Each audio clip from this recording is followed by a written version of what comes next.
Bonjour, aujourd'hui dans cette vidéo, on va s'intéresser à l'extension Colony Wars. Colony Wars est la seconde boîte de base sortie pour le jeu Star Realms. Elle coûte environ 15€ et vous pouvez la trouver dans toutes les bonnes boutiques de jeux de société. En tant que seconde boîte, sa situation est intéressante car elle vient après la boîte de base de Star Realms et donc, comme toute suite, doit à la fois proposer une expérience de jeu différente, tout en gardant ce qui fait l'essence de ce deck building. Mon hypothèse que je vais essayer de démontrer dans cette vidéo est que Colony Wars a grandement amélioré Star Realms en orientant le jeu vers un gameplay plus équilibré et moins répétitif. Je m'explique. Commençons d'abord par présenter ce que propose la boîte de base de Star Realms. Celle-ci pose les grands principes qui allaient faire le succès de la franchise. Les factions ont une identité distincte et celle-ci se retrouve dès les cartes les moins chères du jeu. Par exemple, si l'on prend les cartes de valeur d'achat 1. Le chasseur impérial de l'Empire Galactique représente la dualité entre un niveau de dommage très correct et la mécanique de la défausse, deux éléments classiques de la faction. La navette de la Fédération du Commerce possède un niveau d'achat relativement important pour son coût et a la possibilité, par la synergie, de récupérer des points d'influence. Le blob soldat, avec son dommage brut élevé et sa pioche en synergie, représente l'aspect rapide et mortel de la faction. Enfin, le drone marchand,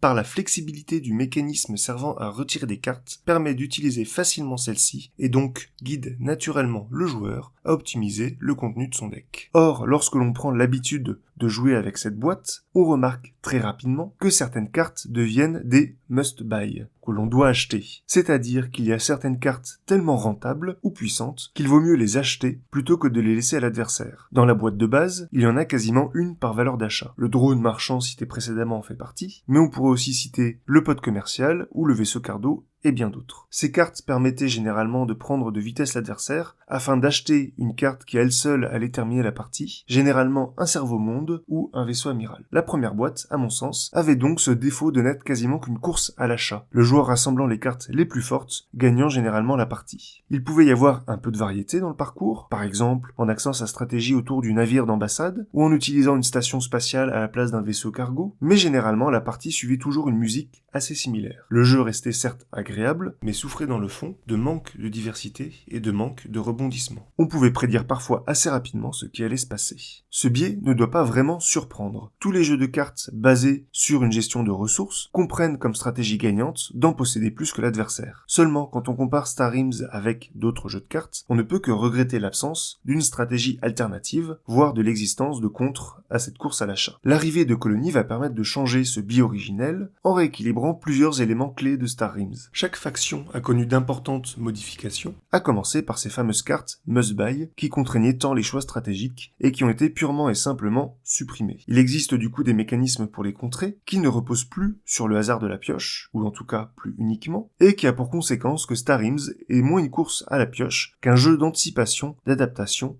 et de contre.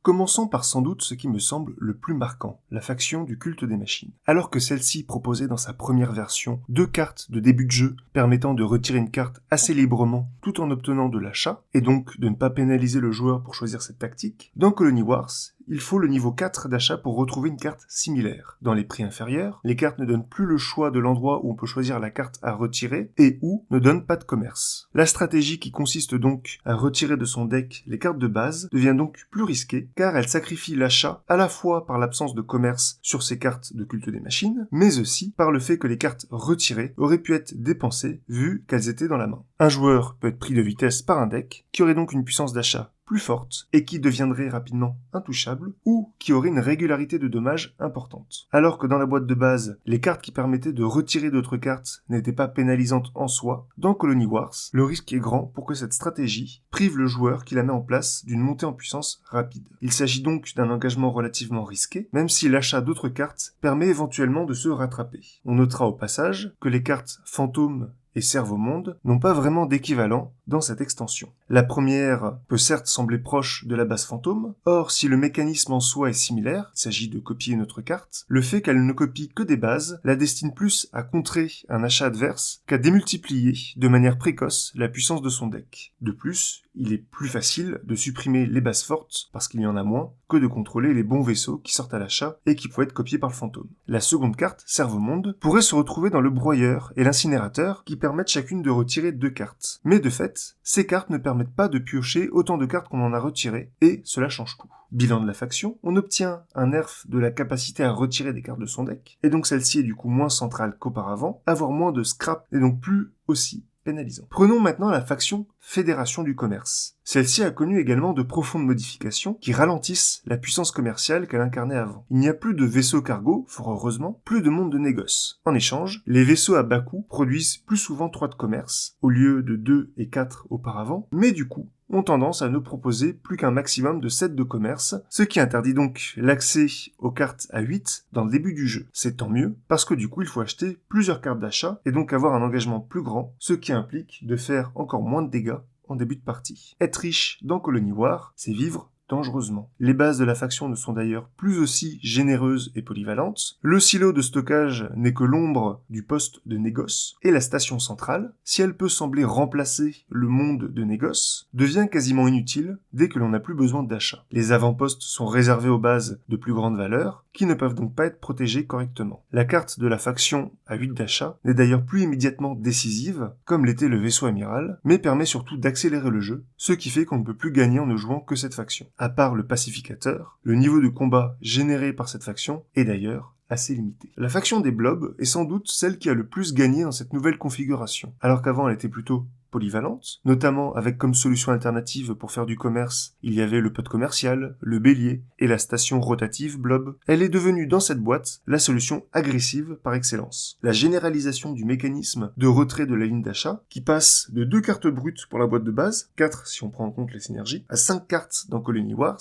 avec notamment le ravageur qui peut en retirer 2, permet tout simplement de casser cette course à l'achat. Et c'est génial. On peut maintenant priver de victoire le joueur qui foncerait sur une stratégie basée sur un niveau d'achat élevé, en lui retirant, tout simplement, les cartes les plus puissantes de la file d'achat. Cela ne marche pas à tous les coups, après tout on ne maîtrise pas ce qui apparaît à la place des cartes que l'on retire, mais c'est suffisamment présent dans le jeu pour que cela produise une incertitude sur ce qui était avant, une route toute tracée vers la victoire. Du coup, on peut tout à fait gagner la partie en ayant des cartes peu chères. C'est donc une nouvelle stratégie gagnante qui apparaît, qui pouvait certes exister auparavant, mais qui devient beaucoup plus fiable dans cette extension. Reste la faction Empire Galactique, qui est celle qui a sans doute la moins évolué. Il faut dire que le mécanisme de défausse pouvait paraître ingrat. Star Realms est un jeu que l'on perd quand on n'a plus d'influence, pas quand on a juste un peu moins de cartes dans la main. Ce mécanisme a donc été repensé pour être mieux intégré, et notamment en utilisant la synergie, vu qu'il est de toute façon plus intéressant de déclencher les défausses quand on en cumule plusieurs. Le commerce est sorti gagnant de cet échange, avec notamment la frégate galactique, qui devient un investissement tout à fait correct par rapport à sa prédécesseuse. On remarque au passage que la station spatiale est devenue un vaisseau, la canonnière, remplaçant sa défense par de l'attaque. La carte à 8 de commerce est par contre la seule à avoir connu un réel boost. La combo qui consiste à retirer une canonnière pour acheter immédiatement un cuirassé impérial et pour pouvoir le poser directement en jeu, est le seul élément rappelant les achats dévastateurs de la boîte précédente. De même, la base retraite impériale a connu une nette amélioration avec le palais impérial, son boost important étant compensé par son coût légèrement plus élevé. Enfin, le très puissant relais de recyclage, un autre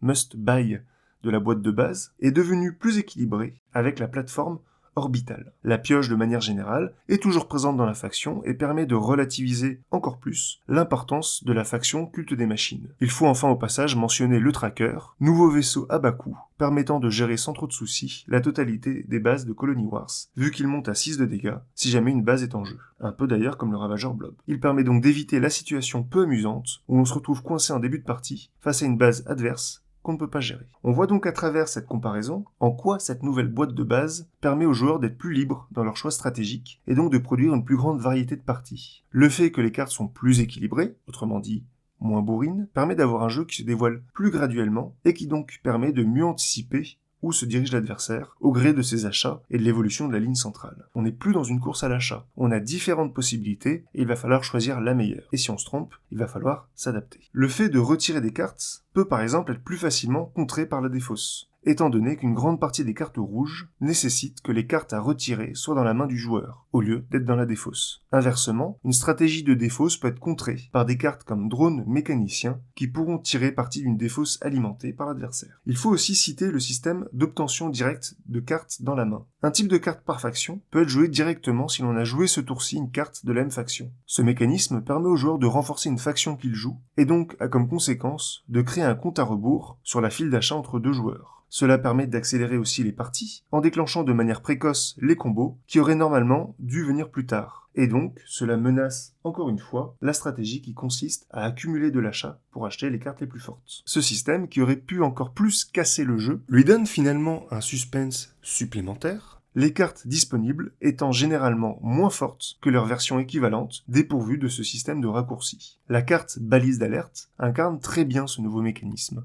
Alors qu'elle est pourtant a priori assez faible en termes de puissance, elle est en réalité une carte assez stratégique à jouer. Sa capacité à venir protéger une base qui n'est pas un avant-poste ou à soutenir un vaisseau culte des machines la rend suffisamment versatile pour être systématiquement achetée. Elle n'est par contre quasiment jamais prise pour elle-même, ce qui revient à devoir la placer correctement, l'acheter au bon moment, et généralement à regretter son achat une fois détruite. C'est extrêmement intéressant comme nouvelle façon de jouer. Bref, vous comprenez que j'aime beaucoup cette extension.